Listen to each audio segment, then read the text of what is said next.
یہ 376 آپ کو معلوم ہوگا مشہور ہے، جب بھی اس میں آتا ہے تو اس کو جیل میں بھی لوگ مارتے ہیں، وہ سب پتا ہے، سب کو معلوم ہے کہ اتنا سخت قانون ہے، پھر بھی بچتے کیوں نہیں ہے؟ اس کا سدے باب روک تھام ہوتی کیوں نہیں؟ اتنا سخت قانون بچیوں کے ساتھ، جو نابالغ بچیاں ان کے ساتھ جب ریپ ہوتا ہے تو اس کا اور بڑا سخت قانون ہے، اس میں تو بیل بھی نہیں ہے، اس میں سخت قانون بھی اور جج بھی اور ساری عدالتیں اس کے ساتھ سختی کے ساتھ بھی پیش آتی ہیں، پھر بھی رکتی کیوں نہیں؟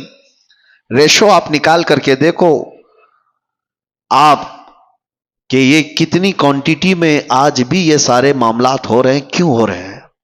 قانون سے بھی لوگوں کا ڈر ختم کیوں ہے؟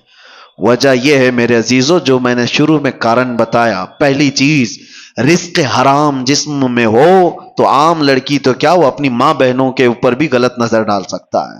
دوسری چیز، جب لباس دونوں لوگوں کا بے حیا ہو جائے، مردوں اور عورتوں کا، تو کب تک قانون بچائے گا؟ کب تک قانون بچائے گا؟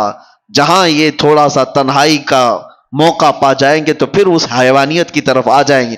اسی لیے قرآن نے جہاں روک تھام کی ہے وہیں سے رک جاؤ، وہیں سے رک جاؤ۔ اسلام نے شروع جہاں سے ہوتا ہے، لیکیج جہاں سے ہوتا ہے، وہاں پر روک لگائی۔ اپنی آنکھوں کی حفاظت کرو، اپنی آنکھوں کی حفاظت کرو، اپنے لباس کو سلیقے والا رکھو۔ یہ جو آج نوجوان کبھی آتے ہیں تو مجھے بڑا تعجب بھی ہوتا ہے، میری عادت نہیں ہے ڈانٹ ڈپٹ کرنے کی، کسی کو سامنے ذلیل کرنے کی، کبھی بھی نہیں۔ کچھ بہت سارے اس طرح کی چیزوں میں ملوث آتے ہیں، لیکن ایک چیز، جب یہ پھٹے کپڑے پہن کے آتے ہیں، جینس ادھر سے پھٹی ادھر سے پھٹی، اور پھر کہتے ہیں یہ فیشن ہے، کس لیے پھاڑ کر کے پہن رہے ہو؟ ستر دکھانا۔ لوگوں کو یہ لگتا ہے کہ ماڈرن دنیا ابھی یہ کر رہی ہے تو ہمیں بھی کرنا چاہیے۔ اے نوجوان، کاش ایک بار تو کسی عالم سے پوچھا ہوتا میرے رسول اللہ کا لباس کیا تھا۔ تو دنیا داروں کو دیکھا وہ پھٹے ہوئے کپڑے پہن رہے تو تم بھی پہننے لگ گئے، وہ اپنا سطر دکھانے پر آئے تو تم بھی سطر دکھانے پر آ گئے۔ کون سی لائف جینے پر آ گئے؟ کون سی زندگی گزارنے پر آ گئے؟ تیسری ایک وجہ اور بتا دوں، بزرگوں نے فرمایا ہے کہ جب بندہ زیادہ گانے سنتا ہے تو اس سے زنا کے قریب جاتا ہے۔ یہ جتنے نغمات، گانے سننے کی جس کو عادت ہے، اس کے جسم کے اندر بے حیائی کا زیادہ رجحان ہوتا ہے۔ اور ایک بزرگ نے فرمایا کہ دنیاوی محبت کے گانے انسان کے دل میں نفاق پیدا کرتے ہیں، منافق بناتے ہیں۔ منافق سمجھتے ہو؟ منافق وہ آدمی جو دکھنے میں مسلمان ہے، اندر سے کافر ہے، اندر سے کافر ہے۔ تو یہ تمام چیزوں سے اپنے آپ کو روک لو، شاید معاشرے کے اندر ایک انقلاب آ جائے۔ اللہ کے نبی صلی اللہ علیہ وسلم کو گواہ بنا کر کے اپنے آپ کو ہی کہو کہ آج سے میں یہ چیزیں نہیں سنوں گا۔ ارے روزانہ ہو سکے تو اللہ کا کلام ایک سورہ سن کر کے تو سو، دیکھو جسم کے اندر کتنا اثر پیدا کرتا ہے۔ تمہارے پاس ہاتھوں میں موبائل ہے، ایئر فون لگے ہوئے رہتے ہیں، گھنٹوں کیا کیا چیزیں سن رہے ہوتے ہیں، ریلز دیکھ رہے ہوتے ہیں۔ کاش ایک بار سونے سے پہلے بستر میں سورہ ملک سن کر کے سوتے، تبارک سن کر کے سوتے۔ میرے آقا صلی اللہ تعالی علیہ وسلم کی حدیثیں ہیں، وہ بندہ جب مر جاتا ہے، قبر میں جاتا ہے، تو یہ سورہ ملک اللہ کے پاس جاتی ہے اور جا کر کے رب تبارک و تعالیٰ سے جھگڑا کرتی ہے۔ یہ لفظ ہے، بحث کرتی ہے کہ اے اللہ، یہ روزانہ مجھ کو تلاوت کرنے والا بندہ آج دنیا سے گیا ہے، اس کی بخشش کر دے، اسے معاف کر دے۔ جب تک رب تبارک و تعالیٰ معاف کرنے کا حکم نہیں کرتا تب تک وہ نہیں آتی۔ اللہ تبارک و تعالیٰ سے اس چیز کا مباحثہ کر رہی ہے، اس کے بعد پھر رب تبارک و تعالیٰ فرماتا ہے جا تیری سفارش پر میں اسے معاف کر دیا۔ تو حضور فرماتے ہیں سورہ ملک جنت میں جاتی ہے اللہ کا حکم پا کر کہ اللہ مجھے اجازت دے جنت میں جانے۔ جنت میں جا کر کے وہاں سے تکیہ بچھونا اور لے کر کے آتی ہے، خوشبوئیں، اور قبر میں آتی ہے اور آ کر کے اس میت سے کہتی ہے تجھے تھوڑی دیر ہو گئی، میں جنت سے یہ سارا سامان لے کر کے آ گئی۔ کون ہے ہمارا رفیق، کون ہے ہمارا دوست جو قبر میں جانے کے بعد یہ وہ بے حیائیوں کے گانے جن کو گانے کے بعد آدمی کافر بھی ہو جاتا ہے اور زنا کی طرف چلا جاتا ہے۔ کیا کر لو گے؟ یہ ساری چیزیں سن کر کے ہوتا کیا ہے؟ سوائے دماغ میں ٹینشن کے اور کچھ نہیں بھرتا. اور جب دنیا کی فکریں زیادہ ستائیں تو لوگ سمجھتے ہیں ایک کوئی گانا سن لیں, کوئی ایسا نغمہ سن لیں, سیڈ پوزیشن پہ آئے ہوئے ہیں.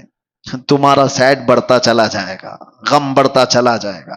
ایک علاج بتاتا ہوں, بہت زیادہ ٹینشن اور بہت زیادہ ڈپریشن کے شکار ہو جاؤ تو میرے مصطفیٰ کو یاد کرو. پھر تنہائی میں بیٹھ کر حضور پاک کی شان میں کوئی اچھی نعت سن لو. پھر اس کے بعد دیکھنا کہ تمہارے قلب کا علاج ہوتا ہے کہ نہیں ہوتا, تمہارے دل کو سکون و اطمینان آتا ہے یا نہیں. میں نے محسوس کیا ہے میرے عزیزوں, آنکھیں برس پڑتی ہیں حضور کو یاد کر کے. جب آدمی گھبرا کر کے حضور کو سننے کی کوشش کرتا ہے تو دل کی جتنی بھی بھڑاس ہے وہ نکل جاتی ہے. دیواروں کو پکڑ کر کے رونے کا من کرتا ہے, پھر سب کچھ ہلکا ہو جاتا ہے. بعد میں اسے لگتا ہے, اسی کو اعلیٰ حضرت نے کیا فرمایا تھا, ان کے نثار کوئی کیسے ہی رنج میں ہو, جب یاد آ گئے ہیں سب غم بھلا دیے. ان کی مہک نے دل کے غنچے کھلا دیے ہیں, جس راہ چل دیے ہیں کوچے بسا دیے ہیں. نبی آخر الزمان صلی اللہ تعالی علیہ وسلم کی یاد تمہارے دلوں کے اندر ایک انقلاب پیدا کرے گی, تمہارے چہرے پر رونق اور تمہاری زبان میں اثر پیدا کرے گی. اور آخری بات کی طرف میں آتا ہوں, ان بے حیائیوں اور برائیوں سے اپنے آپ کو بچانے کا ایک مضبوط اسلحہ دے کے جاتا ہوں, مضبوط ہتھیار. کیسے روکو گے؟ آنکھیں بچتی نہیں ہیں, زبان رکتی نہیں ہے, بے حیائی کی طرف زیادہ چلے جاتے ہیں. کوئی چیز تو ہونی چاہیے. لوگ آج شارٹ کٹ علاج زیادہ چاہتے ہیں.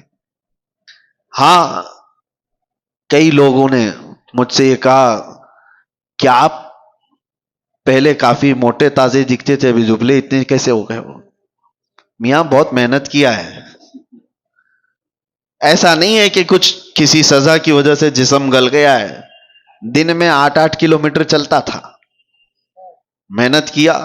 اب کسی کو بتایا کہ جسم کی چربی پگھلانے کے لیے محنت کرنی پڑتی ہے, نہیں, ان کو کوئک علاج چاہیے اور وہ ڈھونڈ رہے ہیں. اور بیوقوف ڈاکٹروں کے ہاتھوں میں جا کر کے اپنے آپ کو برباد بھی کرتے ہیں. کوئی ڈاکٹر کہا صبح سے شام تک 5 کلو کم ہو جائے گا, چلا گیا اس کے پاس بھی. یہ جو فطرت ہے نا, کوئک علاج چاہیے. نہیں میرے عزیزو, دنیا میں کوئی بھی اتنی آسانی سے چیز نہیں ملتی, اور جو مل جاتی ہے پھر وہ ڈپلیکیٹ ہو سکتی ہے. ہاں, ایک ہی چیز ہے کوئک علاج, وہ صرف اور صرف رب العالمین کا سجدہ ہے, بہت تیزی سے جو اثر لاتا ہے. اس کے علاوہ آپ دنیا میں کسی بھی چیز کو بغیر محنت کے حاصل نہیں کر پاؤ گے. میں جو بات عرض کر رہا ہوں, کوئی ہتھیار, کوئی اسلحہ ایسا جو ان بے حیائیوں پر کنٹرول کرنا مجھے سکھا دے. تھوڑی محنت تو ضروری ہے, تھوڑی محنت تو آپ کو ضروری ہے, لیکن ایک ایسا ہتھیار میں دے کر کے جاتا ہوں, دیکھنا آپ خود عمل کر کے. میری طرف سے کثرت سے صبح سے لے کر شام تک جہاں بیٹھو, جہاں کھڑے رہو, جہاں انتظار, جہاں کہیں پہ بھی, اپنی زبان پر درود پاک پڑھنے کا ورد جاری رکھو. پڑھتے رہو, صرف اور صرف یہ پڑھتے رہو, اور پھر آپ محسوس کرو گے اللہ تعالیٰ کہاں کہاں سے تمہیں بچا لیتا ہے. یہ میرا چیلنج ہے آپ کو. میں کہتا ہوں, اگر آپ کی غیر توجہی کی وجہ سے, آپ کی معلومات کے بغیر آپ کے سامنے حرام رزق آ بھی گیا, آپ کو پتہ ہی نہیں, تمہارے ہاتھوں میں کپ کپی پیدا ہو جائے گی, تمہارے منہ میں متلی آنے لگ جائے گی, تم کھا نہیں پاؤ گے. یہ اللہ کا نظام ہے. اللہ تعالیٰ غیب سے تمہاری حفاظت کر دے گا, اس لیے کہ وہ غیرت مند خدا ہے, غیرت مند رسول ہے. رب تبارک و تعالیٰ ان زبانوں کی حفاظت کیسے نہیں کرے گا جو اللہ کے ذکر کے لیے کھل رہی ہیں اور اس کے حبیب پر درود کے لیے کھل رہے ہیں. کثرت سے آپ درود پڑھنے کی عادت ڈال لو. میں نے سنا تھا شاعر مشرق اقبال کے متعلق, ڈاکٹر اقبال کو سنا ہوگا, ایک ہی شعر ہزاروں بار پڑھا گیا, لیکن آج بھی اس میں ایک جان نظر آتی ہے کہ محمد سے وفا تو نے, تو ہم تیرے ہیں, یہ جہاں چیز ہے کیا, لوح و قلم تیرے ہیں. جملہ ہی تو ہے نا, شعر ہی تو ہے, ہزاروں شعروں پر بھاری شعر ہے. اقبال نے ایک دو شعر نہیں لکھے، ہزاروں شعر لکھے، لیکن اتنا اثر ہے کہ ہر مجمع میں، اور ایک بار نہیں 1000 بار پڑھو، اثر آج بھی دیتا ہے کہ نہیں دیتا؟ اقبال کے ان اشعار میں اثر کیسے اتنا؟ تو اقبال نے کہا تھا میں نے 1.25 کروڑ مرتبہ درود پاک پڑھا ہے، 1.25 کروڑ مرتبہ درود پاک پڑھا ہے۔ میں نے یہ سنا تھا، اگر یہ بات ہے تو میرے عزیز و زبان کا اثر بڑھ جاتا ہے۔ ہم نے خود بھی اپنی عادت یہ بنا رکھی ہے، سفر میں ہوں کہیں پر بھی ہوں کثرت سے درود پڑھتے رہیں، اس سے کئی چیزوں سے آدمی بچ جاتا ہے، دوسروں کی غیبت کرنے سے، دوسروں کو برا بھلا کہنے سے، اور اپنی زبان کو غلط چیزوں کی عادت ڈالنے سے۔ ان تمام چیزوں سے اللہ حفاظت کرتا ہے، تو آج سے ان چیزوں کی عادت ڈال لو، اللہ تعالیٰ ان بے حیائیوں کو ہمارے اندر آنے سے محفوظ فرماتے۔ اور میرے عزیزوں، معاشرے کے اندر جو بے حیائیاں پھیلتی جا رہی ہیں، اپنے رزق پر کنٹرول کرو۔ ہر جگہ کھانے کی نہیں ہوتی، تم بھینس نہیں ہو، تم بیل نہیں ہو جہاں ہرا گھاس دکھا اور منہ ڈال دیا، ہر چیز تمہارے کھانے کے لیے نہیں ہے۔ اپنے اندر حلال اور حرام کی تمیز ہمیشہ رکھو، ایک لقمہ بھی اگر جاتا ہے تو تمہاری نسلوں پر بھی اثر کرتا ہے، نسلوں پر بھی اور تمہارے اعمال پر بھی۔ ایک صاحب ٹرین میں سفر کر رہے تھے، سنا تھا میرے استاد سے، بہت پرہیزگار آدمی تھے، بہت پرہیزگار۔ سفر کرنے کے وقت ظاہر سی بات ہے بہت سارے لوگوں سے ملاقات ہو جاتی، ایک بڑا مالدار آدمی بھی اس پہ سفر کر رہا تھا۔ اتفاق سے ایسا ہوا کہ وہ اتر گیا اور وہ اپنا سوٹ کیس چھوڑ گیا، اس کو یاد ہی نہیں تھا۔ تو یہ جو بہت ہی پرہیزگار عالم تھے، انہوں نے دیکھا کہ یہ صاحب جو مجھ سے صبح سے ملے ہوئے تھے ان کا سوٹ کیس چھوٹ گیا، اٹھایا تو دیکھا وہ کھلا ہی تھا، بے شمار اس کے اندر مال و دولت، پیسوں کی گڈیاں بھری ہوئی تھی اور جویلری بہت ساری تھی۔ دیکھا اتنے کی 7 نسلیں کھا سکتی ہیں، اور بیچارہ ایک مولوی غریب آدمی جس کی تنخواہ آج کیا ہوا کرتی، اس زمانے کی بات کر رہا ہوں، 100 سال پہلے کی، یا تقریباً 50 سے 100 سال کے عرصے کے بیچ میں۔ دل میں برا نہیں آیا، کہا کہ نہیں، اس کو ڈھونڈ کر کے اس کے مالک تک پہنچا دوں گا۔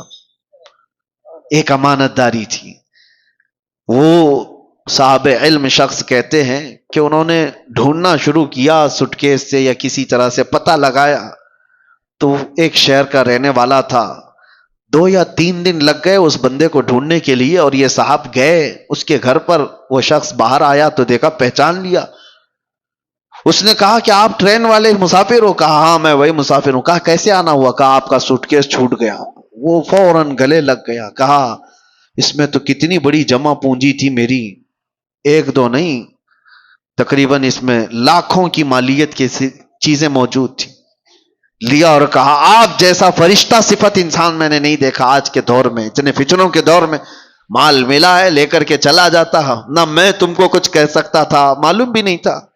اس نے کہا نہیں، میرا دین یہ نہیں سکھا تھا، میرا دین یہ نہیں سکھا تھا، امانت داری ہے۔ اللہ کے نبی صلی اللہ تعالی علیہ وسلم کی محبت میں اس شخص نے دے تو دیا۔ اس کے بعد وہ جو مالدار آدمی تھا اس نے کہا میں سارے لوگوں کو بلا کر تمہارا تعارف کراؤں گا، آپ مہمان بن جاؤ، میرے گھر پہ مہمان بنایا، بہت خاطر تواضع کیا، بہت عزت، گھر میں دعوت عام تھی، لوگ آئے، سب کے سامنے اس سیٹھ نے، اس مالدار آدمی نے اس مولوی کی بڑی تعریفیں کی، ایسا شخص میں نے نہیں دیکھا۔ ایک دن رکایا، دوسرا دن آیا، تیسرے دن وہ جانے والے تھے، کہا کہ اب مجھے جانے دو۔ اس نے کہا کہ ٹھیک ہے، تو جس کمرے میں ان کو رکایا گیا تو غسل خانہ بھی تھا، یہ بیچارے مولوی صاحب گئے غسل خانے میں، اس سیٹھ کی جو عورت تھی وہ ابھی نہا کے گئی ہوئی تھی، اس کا ہار سونے کا وہاں لٹک رہا تھا، یہ نہائے اور وہ ہار اٹھا کر جیب میں رکھ لیا، چوری کر لیا۔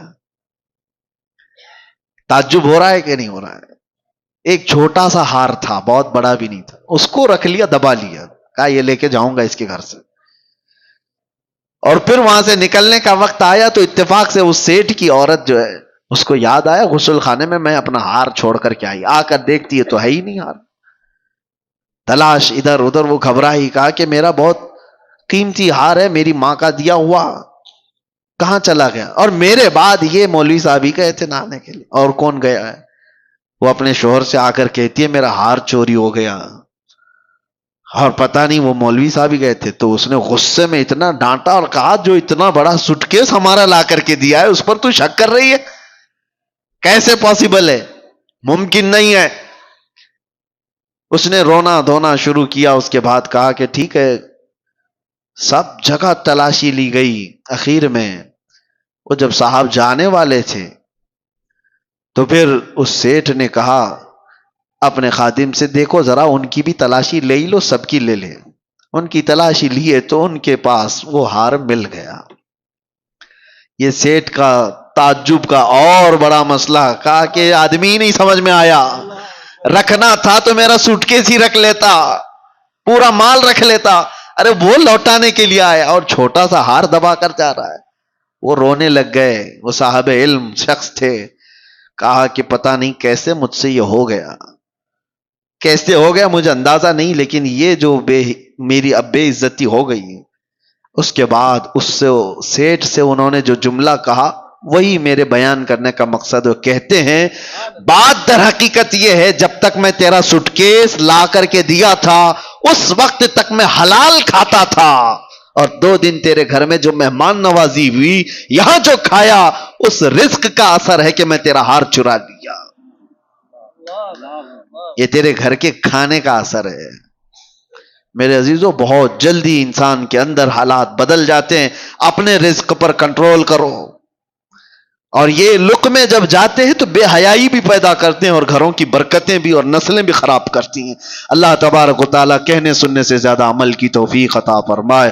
رب العالمین ہم سب کو بے حیائیوں اور برائیوں سے بچنے کی توفیق عطا فرمائے۔ الحمدللہ الحنان المنان الذي خلق الانسان وعلمه البيان، والصلاة والسلام على رسوله سید الانس والجان وعلى آلہ واصحابہ ذوی الخیر والاحسان، اما بعد فاعوذ باللہ من الشیطان الرجیم، بسم اللہ الرحمن الرحیم۔ وما امروا الا ليعبدوا الله مخلصین له الدین حنفاء ويقيموا الصلاة ويؤتوا الزكاة وذلك دين القيمة، صدق اللہ مولانا العظیم۔ بارگاہ رسالت معاذ صلی اللہ تعالی علیہ وسلم میں درود پاک کا ہدیہ پیش کریں۔ اللہم صلی علی سیدنا محمد معدن الجود والکرم وآلہ واصحابہ الکرام وابنہ الکریم وبارک وسلم صلاة دائمتا سرمدا ابدا۔ اللہ تعالیٰ کا کروڑا شکر و احسان کہ آج ایک خدا کو ماننے والی اس قوم نے اس رب ذوالجلال کے حضور حاضر ہونے کے لیے، اپنی پیشانیاں جھکانے کے لیے بیت اللہ کی تعمیر کی ہے۔ آج ہم اس مسجد کی افتتاحی تقریب میں حاضر ہیں۔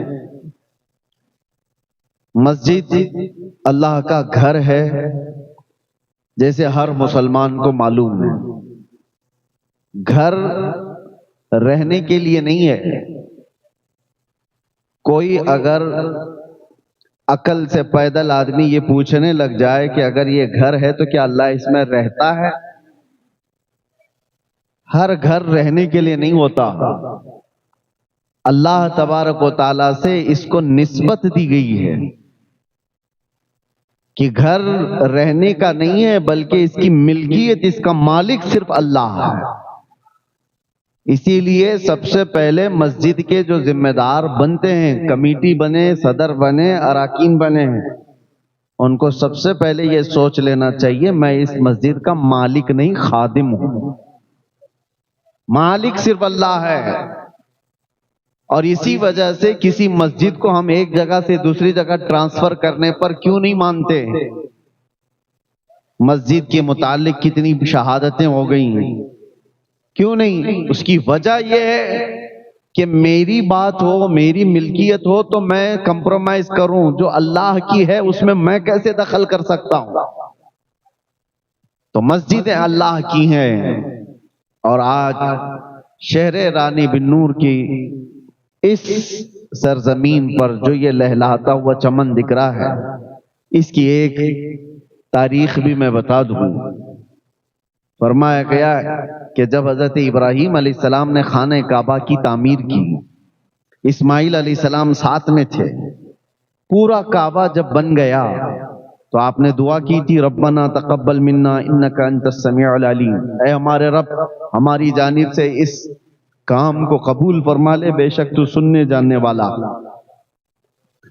جب خانہ کعبہ کی تعمیر مکمل ہوئی تو اس کے جو سامان تھوڑی سے بچے، مٹی گارا جو بھی جس چیز سے بن رہی تھی، تو ابراہیم علیہ السلام کو حکم ہوا کہ وہ مٹی اٹھا کر کے ہوا میں پھینک دیں۔ آپ نے وہ بچی ہوئی مٹی، گھر بنانے کے بعد کچھ تو بچتا ہے نا، کعبہ بنانے کے بعد جو بچا تھا، ابراہیم علیہ السلام نے اس کو ہوا میں اس طرح اچھال دیا۔ مفسرین فرماتے ہیں اس مٹی کے قطرے پوری دنیا میں پھیلائے گئے، اور جس زمین پر قطرہ گرا وہاں قیامت سے پہلے مسجد بنا دی جاتی ہے۔ قیامت سے پہلے جہاں وہ ذرہ گرا ہے خانہ کعبہ کی بچت کا، مسجد بن کر رہے گی۔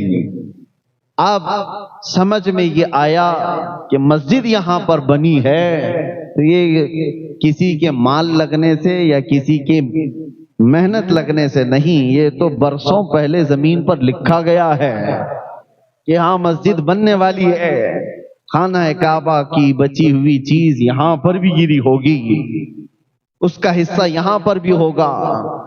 اسی لیے آپ لوگ اس میں زیادہ ٹینشن لینے کی ضرورت نہیں۔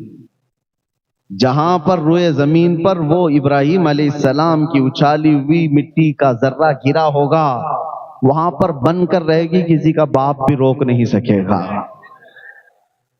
مسجد بنے گی۔ اور دوسری بات یہ، مسجد کی تعمیر کے بعد ایک عقیدہ بھی میں آپ کو دینا چاہتا ہوں، بلکہ ہر مسلمان کا یہ عقیدہ ہے۔ اتنا سجایا آپ نے مسجد کو، لاکھوں اس میں خرچہ کیے ہیں، اس کے دیوار سے لے کر اس کے ممبر، اس کے محراب، اس کی قالین، اس کے جھومر، ساری چیزوں سے اس کو رنگ و روغن سے سجا دیا ہے۔ اور اس لیے بھی میں اس کو غلط نہیں ٹھہرا رہا، ہونا یہی چاہیے کہ ہمارا گھر جتنا نہ سجے اس سے کئی درجے زیادہ اللہ کا گھر سجا ہوا ہو۔ پہلے تو بزرگوں کا یہ معمول ہوتا تھا کہ مسجد سے اوپر کسی کا مکان نہیں ہوتا تھا، مسجد سے اونچا گلی میں کسی کا مکان نہیں ہوتا تھا کہ اللہ کا گھر ہے، اس سے بڑا گھر کسی کا نہیں ہونا چاہیے۔